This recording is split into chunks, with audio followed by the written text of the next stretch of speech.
이 시간 우리에게 주시는 하나님의 말씀은 구약성경 열왕기상 19장 1절에서 8절까지의 말씀입니다. 아합이 엘리야가 행한 모든 일과 그가 어떻게 모든 선지자를 칼로 죽였는지를 이세벨에게 말하니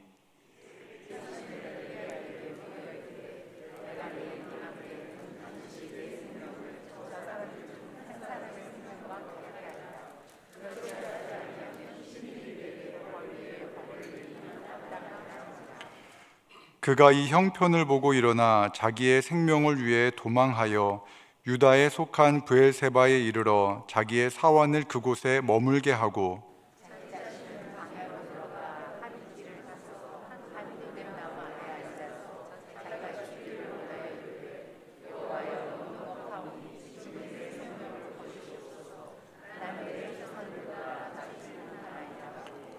로뎀나무 아래에 누워 자더니 천사가 그를 어루만지며 그에게 이르되 일어나서 먹으라 하는지라.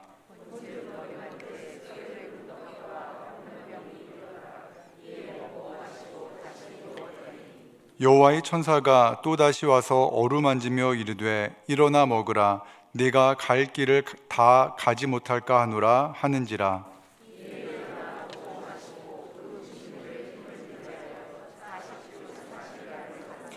하나님의 산 호렙에 이르니라. 아멘.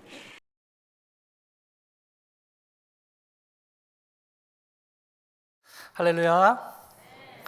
주 안에서 함께 믿음의 형제요 자매된 우리 영은교회 성도님들과 2021년 마지막 달 첫날인 오늘 이 수요 예배 자리를 통해서 말씀의 은혜를 나누게 하신 하나님께 감사를 드립니다. 또한 이 시간 각자의 처소에서 온라인으로 함께 예배하고 계신 우리 성도님들을 축복하며 오늘 예배 가운데 하나님께서 주실 귀한 은혜가 우리 모두에게 각 사람에게 임할 수 있기를 간절히 바랍니다. 오늘 이 시간에는 절망의 자리에서 만난 하나님이라고 하는 제목으로 함께 말씀을 나누겠습니다. 대부분의 사람들이 인생의 삶을 살아가면서 본의 아니게 원하지 않는, 그래서 익숙하지 않은 두 가지 감정을 경험하게 됩니다. 하나는 불안의 감정이요, 다른 하나는 좌절의 감정입니다. 보통 우리가 교회 안에서 환난을 당한다 혹은 시험에 빠졌다라는 말을 주로 사용하는데 이 말도 불안과 좌절을 내포하고 있지요. 불안과 좌절, 여러분들은 최근 언제 이런 감정을 느껴보셨습니까? 사실 지난 2년 가까이 우리는 한 번도 경험해보지 못한 코로나 바이러스로 인해서 참으로 많은 불안과 좌절을 경험해야만 했습니다. 개인적으로는 일상생활에 많은 제약과 경제적인 불안정 그리고 실직을 경험하신 분들도 보았습니다. 많은 가게들과 소상공인들이 코로나가 끝나기만을 기다리다 지쳐 더 이상 운영할 수가 없어 폐업을 결정하고 가게의 집기들을 당근마켓에 올려 처분하는 일들도 보았습니다. 코로나로부터 자유하고자 백신을 맞았는데 그 부작용으로 더 큰 질병에 고통당하시는 성도님들도 보았습니다. 교회적으로 볼 때도 함께 예배하지 못하고 많은 모임들과 계획들이 취소되거나 방식을 달리할 수밖에 없었습니다. 특별히 다음 세대들이 교회 안에서 마음껏 예배하며 말씀 안에 자라가야 하는데 지난 2년간 우리는 그렇게 하지 못했습니다. 비록 지난달 위드 코로나를 선언했지만 그럼에도 불구하고 매일 확진자의 수가 3,000에서 4,000명을 웃도는 코로나의 위협 속에 있고 어제 확진자는 5,123명이라고 하는 숫자로 정점을 찍고 있는 것을 보게 됩니다. 이에 더하여 오미크론이라고 하는 새로운 변종 바이러스가 우리 사회를 긴장시키고 있습니다. 아마도 다 말할 수는 없지만 코로나 이외에도 지금까지 인생을 살아오면서 수많은 불안과 좌절의 삶을 경험하며 살아오셨을 것입니다. 이처럼 수많은 불안과 좌절의 감정을 경험하면서 지금까지 살아왔지만 그럼에도 불구하고 아직 익숙하지 않은 감정이 불안과 좌절의 감정입니다. 오늘 본문의 주인공은 엘리야입니다. 대표적인 하나님의 선지자입니다. 율법 그러면 우리는 모세를 떠올리고 선지자 그러면 엘리야를 떠올릴 정도로 정말 대단한 사람입니다. 여러분들은 엘리야라고 하면 성경 속에서 어떤 것들이 떠오르시는지요? 어떤 것이 있습니까? 먼저는 갈멜산 전투가 생각나지요. 오늘 본문의 앞장인 18장의 사건입니다. 이스라엘 역사 속에서 가장 죄와 부도덕이 난무하며 우상 숭배가 극심했던 아합 왕 때, 당시 아합 왕이 가장 신뢰하는 바알과 아세라 선지자 850명을 죽인 정말 대단한 사람이 엘리야입니다. 또 어떤 사건이 생각나십니까? 죽음을 보지 않고 불병거를 타고 하늘로 올라간 사람이 엘리야이지요. 또 어떤 사건이 생각나십니까? 신약 성경에 보면 예수님의 모습이 찬란한 빛으로 변형되었을 때에 모세 그리고 예수님과 함께 있었던 분이 바로 엘리야입니다. 뿐만 아니라 예수님 시대의 유대인들이 대부분 이런 생각을 가지고 있었습니다. 메시아, 곧 그리스도가 온다고 하면 어떤 분의 모습을 하고 오실까? 그리스도의 모형은 누구일까 생각할 때 바로 엘리야를 떠올립니다. 그래서 사복음서에만 엘리야에 대한 언급이 27번이나 등장합니다. 이처럼 대단한 사람이 엘리야 선지자입니다. 그런데 그런 대단한 선지자도 피해갈 수 없는 두 가지 감정이 있었는데 그것이 바로 불안과 좌절의 감정입니다. 오늘 우리가 읽은 본문의 내용은 이렇습니다. 엘리야가 선지자로 부름받아 활동하던 시대는 아합 왕이 북이스라엘을 다스리던 시절이었습니다. 당시 이스라엘 왕 아합은 자신의 정치적인 기반을 강화하기 위해서 북쪽에 있는 페니키아의 공주 이세벨을 왕비로 맞이하게 됩니다. 전략적인 결혼이었지요. 그러니 이세벨 왕비를 무시할 수도 없을 뿐만 아니라 이 여자는 악명이 높은 여인이었습니다. 그래서 많은 혼수품과 시종, 건축 기술자, 친위의 병사와 함께 받아들인 것이 이세벨이 섬기는 바알 신앙, 우상 숭배였습니다. 문제는 그것이 아합 왕의 비호를 받으면서 고위 관직으로부터 시작해서 일반 백성들에게까지 급속도로 전파가 되었다는 것입니다. 그러기에 그때는 암흑의 시대였고 이스라엘 역대왕 어느 시대보다 더 혼란하며 우상 숭배가 만연하여 죄악이 관영한 때였습니다. 이처럼 하나님을 저버리고 우상 숭배가 온 이스라엘에 편만해지자 등장한 선지자가 바로 엘리야입니다. 엘리야는 말도 안 되는 제안 하나를 아합 왕에게 합니다. 바알과 아세라를 섬기는 모든 선지자들을 갈멜산으로 불러서 누가 참 하나님인지를 알아보자는 것입니다. 바알이 참 하나님인지 아니면 여호와가 참 하나님인지를 대결해 보자는 제안이었습니다. 바알과 하나님, 누가 이겼을까요? 누가 이겼을까요? 그렇습니다. 여호와 하나님이 당연히 이겼습니다. 그러나 그동안 바알에게 농락당했던 어리석은 백성들이 그때서야 드디어 정신을 차리게 됩니다. 그리고 고백합니다. 열왕기상 18장 39절 말씀에 보면 모든 백성이 보고 엎드려 말하되 여호와 그는 하나님이시로다. 여호와 그는 하나님이시로다 하니 하나님과 우상인 바알과의 대결에서 여호와 하나님이 참 하나님이신 것을, 참 신이신 것을 깨달아 알게 된 것입니다. 그리고 분을 참지 못한 백성들이 거룩한 분노에 사로잡혀서 바알과 아세라 선지자 850명을 붙잡아 기손 강가에서 한 사람도 남김없이 모두 죽여버립니다. 아주 순식간에 벌어진 일입니다. 그런데 전혀 예상 밖의 문제가 엘리야의 신변에서 일어나고 있었습니다. 그것이 오늘 본문의 내용입니다. 갈멜산에서 있었던 일의 자초지종을 전해 들은 왕비 이세벨이 이를 갈면서 엘리야를 죽이겠다고 공언하게 됩니다. 본문 1절과 2절의 말씀을 보겠습니다. 아합이 엘리야가 행한 모든 일과 그가 어떻게 모든 선지자를 칼로 죽였는지를 이세벨에게 말하니 이세벨이 사신을 엘리야에게 보내어 이르되 내가 내일 이맘때에는 반드시 내 생명을 저 사람들 중 한 사람의 생명과 같게 하리라. 그렇게 하지 아니하면 신들이 내게 벌 위에 벌을 내림이 마땅하니라 한지라. 무슨 말입니까? 분이 가득하여 감히 내 선지자들을 죽여? 가만두지 않겠어. 죽여버릴 거야. 복수해 주겠다는 것입니다. 자, 엘리야가 이 소식을 접하자마자 자신의 의지와 상관없이 도둑처럼 들어온 두 감정이 있었습니다.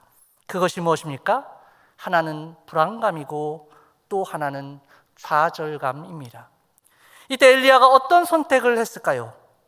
850대 1의 정면 승부를 통해서 승리의 기쁨과 환호를 질렀던 엘리야가 자신을 죽이겠다고 호언장담하는 이세벨의 공언 앞에 그 자리를 떠나 조용히 피하게 됩니다. 도망간 것이죠. 그래서 가나안 땅의 최남단이자 남유다에 속한 브엘세바로 도망을 칩니다. 최북단 갈멜산에서 최남단 브엘세바로 도망칩니다. 우리나라로 표현하면 백두산에서 한라산으로 도망을 간 것입니다. 비굴함도 이런 비굴함이 없습니다. 비참 그 자체입니다. 하나님의 사람 엘리야, 그는 이런 패배감 속에 자신의 처지가 얼마나 비참하고 고단하던지 정말 드리지 말아야 할 기도를 하나님께 드리게 됩니다. 본문 3절과 4절의 말씀을 보겠습니다. 그가 이 형편을 보고 일어나 자기의 생명을 위해 도망하여 유다에 속한 브엘세바에 이르러 자기의 사환을 그곳에 머물게 하고 자기 자신은 광야로 들어가 하룻길쯤 가서 한 로뎀나무 아래에 앉아서 자기가 죽기를 원하여 이르되 여호와여 넉넉하오니 지금 내 생명을 거두시옵소서. 나는 내 조상들보다 낫지 못하니이다 하고. 무슨 말입니까? 최남단 브엘세바까지 가서는 함께 갔던 사환도 그곳에 두고서는 하루 종일 더 광야 깊은 곳으로 혼자 도망가는 것입니다. 광야, 그곳은 뱀이 있고 전갈이 있고 사자도 있는 무서운 곳입니다. 낮에는 땡볕으로, 밤에는 추위로 몇 시간도 견디기 힘든 곳이 광야입니다. 이런 곳에 혼자 갔다라는 것은 죽을 결심을 하고 갔다는 것이지요. 그리고는 한 로뎀나무 아래 앉아서 차라리 죽는 게 낫겠습니다. 지금 내 생명을 거두어가 주세요라고 원망의 목소리를 냅니다. 극심한 자기 비하, 아울러 자신을 학대하면서 죽기를 호소하고 있는 것이지요. 비참한 가운데 하나님을 원망하며 이런 기도를 드리다가 엘리야는 이 로뎀나무 아래서 잠이 들게 됩니다. 고통과 고난의 밤이지요. 그런데 바로 그때에 누가 찾아온 줄 아십니까? 하나님의 천사가 찾아옵니다. 본문의 5절 말씀 우리 함께 읽어보겠습니다. 로뎀나무 아래에 누워 자더니 천사가 그를 어루만지며 그에게 이르되 일어나서 먹으라 하는지라. 불안과 좌절 속에 있는 엘리야에게 찾아온 하나님의 천사가 행한 것은 두 가지였습니다. 그것이 무엇입니까? 절망의 자리에서 만난 하나님의 처방은 첫째로 그를 어루만지며 라고 말씀하십니다. 어루만지셨다라는 것입니다. 하나님의 터치가 일어난 것입니다. 회복시키시고 치료하시며 안아주시고 품어주시는 하나님의 사랑의 손길이 지쳐 쓰러져 있는 엘리야에게 임한 것입니다. 하나님이 친히 당신의 천사를 보내신 것입니다. 할렐루야. 하나님께서는 오늘도 당신의 자녀들을 위해서 이 험한 세상 가운데 주님의 천사들을 보내주시는 줄 믿습니다. 수많은 환난과 시험과 걱정, 그리고 어려운 일을 당할 때에 우리를 건져주시고 친히 도와주십니다. 하나님의 회복하심과 위로하심이 절망의 자리에 앉아 있을 때 우리에게 임한다라고 하는 것입니다. 믿습니까?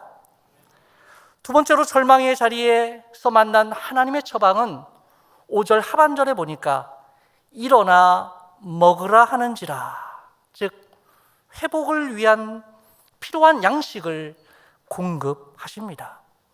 너 왜 여기 도망쳐서 이러고 있는 거야? 라고 나무라시지도 않으십니다. 야단치시지도 않으십니다.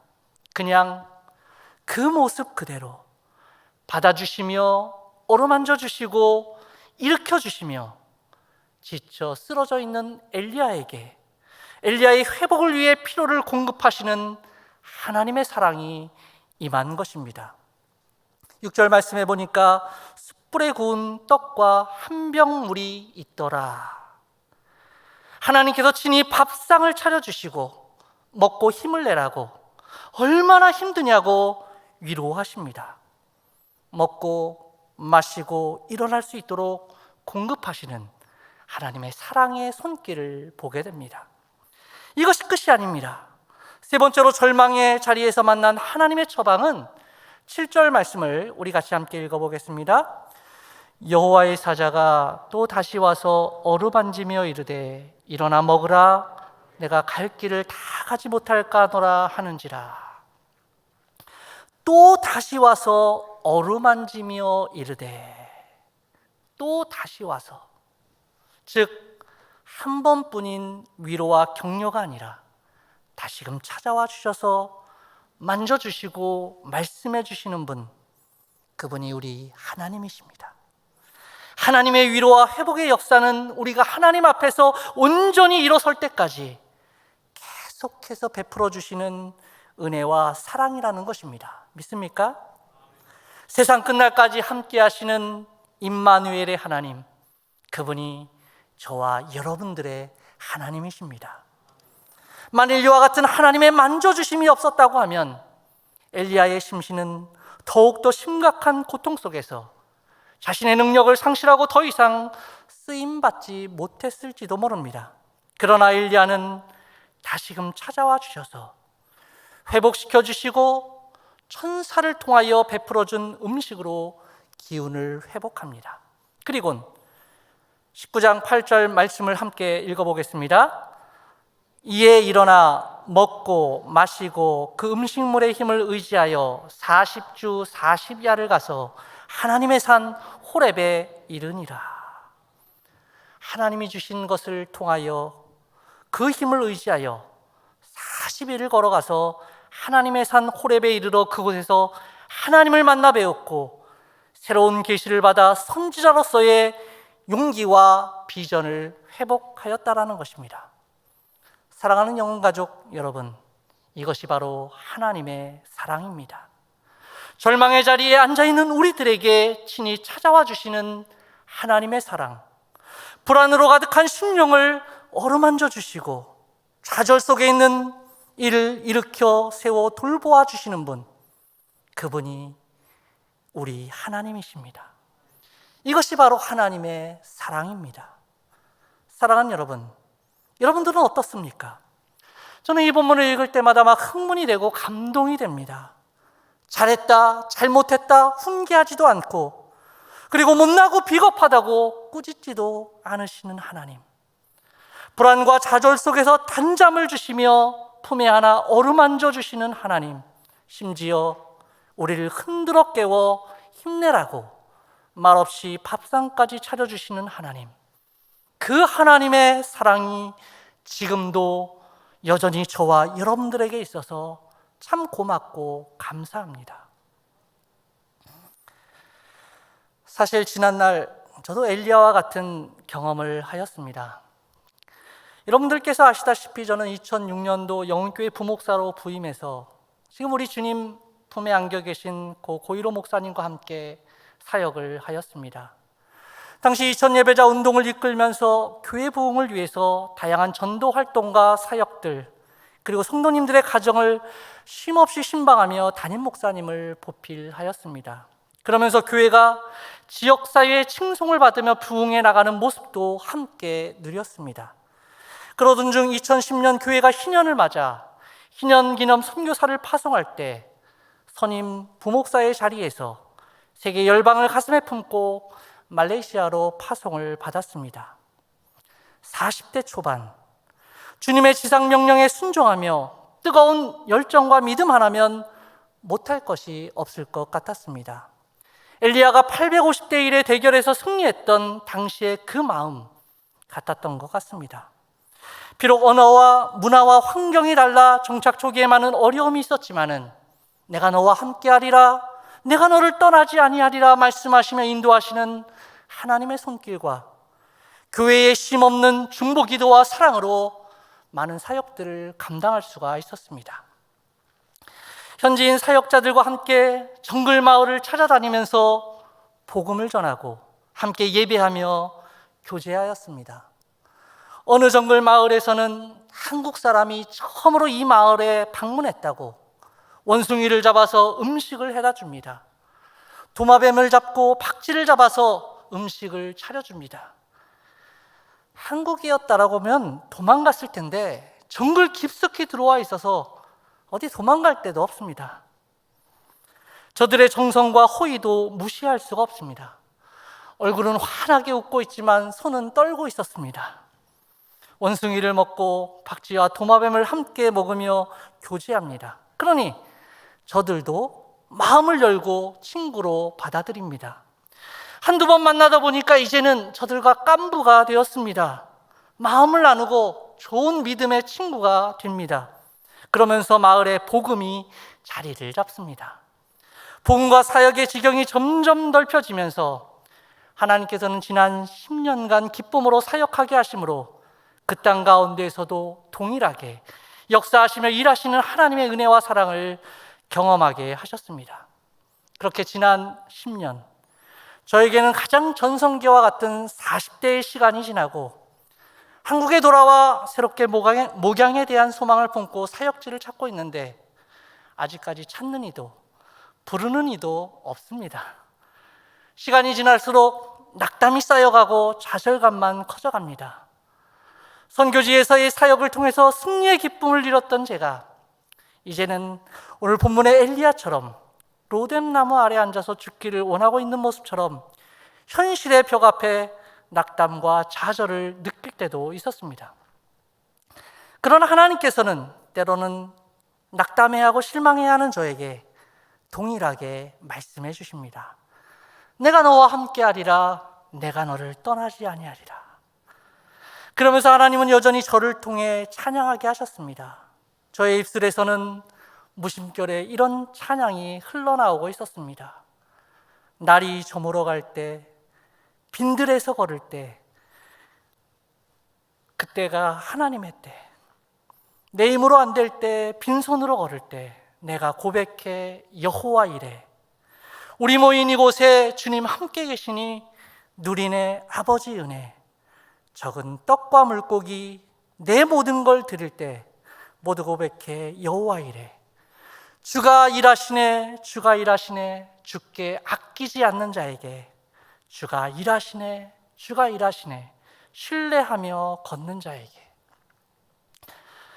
사랑하는 영가족 여러분, 주께 아끼지 않는 자에게, 신뢰하며 믿음으로 걷는 자에게 주님께서 일하게 하실 줄 믿습니다. 사랑하는 여러분, 여러분들은 지금 어떠십니까? 엘리야처럼 낙담 가운데 앉아 계시지는 않으신지요? 기억하십시오. 주께 아끼지 않는 자에게 여전히 일하게 하시는 주님께서 오늘도 저와 여러분들 가운데 동일하게 일하고 계시며 위로하시고 안아주시며 먹여주시는 하나님이심을 믿습니다. 오늘 우리의 지난 날들을 생각해 볼 때면 분명 많은 어려움들이 있습니다. 엘리야가 경험했던 불안과 좌절의 시간도 있었습니다.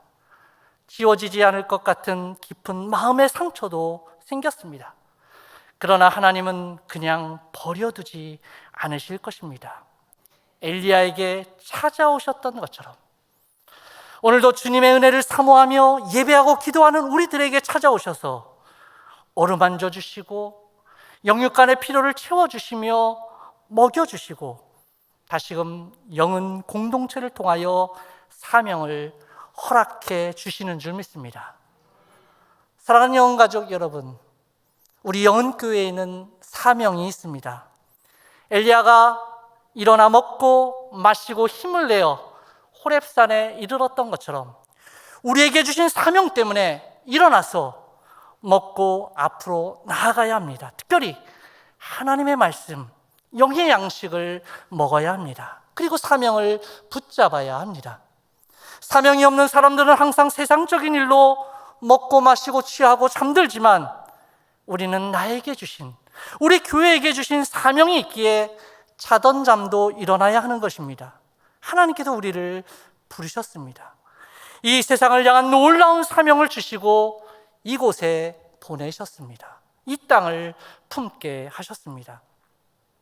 우리 영혼교회가 엘리야와 같이 믿음의 꿈을 포기하지 않는 이상 하나님께서 여러분 한 분 한 분을 통하여 세상을 변화시켜 나가고 이 어두운 세상 속에 빛으로 우뚝 세워주실 줄 믿습니다. 저는 우리 영혼교회 온 성도님들이 올 한 해 많은 어려움과 제약 속에서도 더욱더 우리 믿음의 지경을 넓혀가고자 힘써왔던 그 모습 그대로 2022년 새로운 한 해는 나와 너 그리고 우리 모두가 함께 가다라고 하는 표에 맞추어 원팀을 이루어 나갈 때 절망이 변하여 기쁨과 행복과 믿음의 축복이 될 줄 믿습니다. 저를 한번 따라해 보십시다. 함께 가자. 함께 가자. 우리 옆에 분에게 고백할 때 함께 가십시다. 우리 고백하겠습니다. 지난 도쿄올림픽 때 여자 배구 한일전을 치르며 한두 점 차로 서로 박빙의 경기를 치르고 있을 때 우리가 참 좋아하는 김연경 선수가 동료 선수들을 격려하면서 이렇게 외칩니다. 해보자 해보자 해보자 후회하지 말고. 그리고는 마음을 같이 해서 원팀을 이루어서 감동적인 역전승과 4강 진출의 역사를 이루었습니다. 오늘 우리도 코로나와 또한 우리의 처한 환경에 얽매여 있는 것이 아니라 우리가 함께 마음을 같이 하여 해보자 해보자 해보자 후회하지 말고 믿음으로 이렇게 외치며 나갈 때 엘리야가 하나님의 산 호렙에 이르러 다시금 사명을 받은 것처럼 더 풍성한 그리스도의 향기를 드러내는, 그래서 2022년도 영등포 지역과 이 땅 가운데 구원의 방주로 또한 주변 사람들에게 선한 이웃이 되는 교회로 하나님 앞에 더 크게 쓰임받는 교회가 될 줄 믿습니다. 엘리야가 로뎀나무 아래에서 쉼과 하나님의 회복을 체험한 것처럼 오늘 우리도 영혼교회라고 하는 로뎀나무 아래 모인 하나님의 자녀들입니다. 이곳은 우리가 마음껏 쉴 수 있는 십자가 그늘입니다. 마음의 울분과 불안을 마음껏 털어놓을 수 있는 아버지의 품입니다. 하나님은 이곳에서 우리들에게 위로를 주시고 하늘 양식을 공급하실 것을 약속하셨습니다. 로뎀나무 그늘 밑에서 엘리야가 천사의 어루만짐을 받은 것처럼 오늘 우리도 이 제단에서 하나님의 위로를 받고 여기서 하늘 양식을 받아 먹고 기운을 회복하여 다시금 사명 감당하는 엘리야와 같은 하나님의 사람 되시기를 주님의 이름으로 축원합니다. 사랑하는 영혼가족 여러분, 살다 보면 올무와 같은 시험에 걸릴 때가 왜 없겠습니까? 왜 불안한 일이 없겠습니까? 왜 좌절이 없겠습니까? 하지만 그럴 때마다 오늘 본문을 기억했으면 좋겠습니다. 절망의 자리 한가운데로 친히 찾아와 어루만져 주시고 먹여주시며 안아주시는 하나님, 그 하나님의 평안과 위로의 손길이 우리 모두에게 임하기를 주님의 이름으로 간절히 축원합니다. 절망을 두려워할 필요가 없습니다. 실패를 염려할 필요도 없습니다. 주께서 오셔서 우리를 어루만져 주시면 됩니다. 주님이 떡을 먹여주시고 물을 먹여주십니다. 오늘 이 예배의 자리가 우리 주님께서 오셔서 우리 영혼교회 모든 성도님들을 어루만져 주시는 자리가 되기를 간절히 바랍니다. 주님의 살을 먹여주시고 주님의 피를 먹여주시기를 바랍니다. 그래서 우리의 남은 삶이 주님께서 주시는 새 힘을 의지하여 40주 40야를 달려가도 피곤치 않기를 주님의 이름으로 축원합니다. 엘리야에게 주셨던 친밀한 은혜, 어루만져 주시는 은혜를 저와 여러분들에게 부어주시기를 주님의 이름으로 축원합니다. 기도하겠습니다. 우리의 치료자 되시며 위로자 되시는 하나님 아버지 감사합니다. 하나님의 은혜로 절망 가운데 다시금 사명을 붙잡게 하여 주시고 일하게 하시니 감사드립니다. 엘리야처럼 다시금 어루만져 주시고 먹여주시는 하나님의 치료의 손길을 통하여 더 크게 쓰임받는 우리의 삶이 되게 하여 주시옵시고 함께 협력하여 주님의 도구로 크게 쓰임받는 저희의 신앙과 우리 영혼교회가 되게 하여 주시옵소서. 감사드리며 이 모든 말씀 예수님의 이름으로 기도드리옵나이다. 아멘.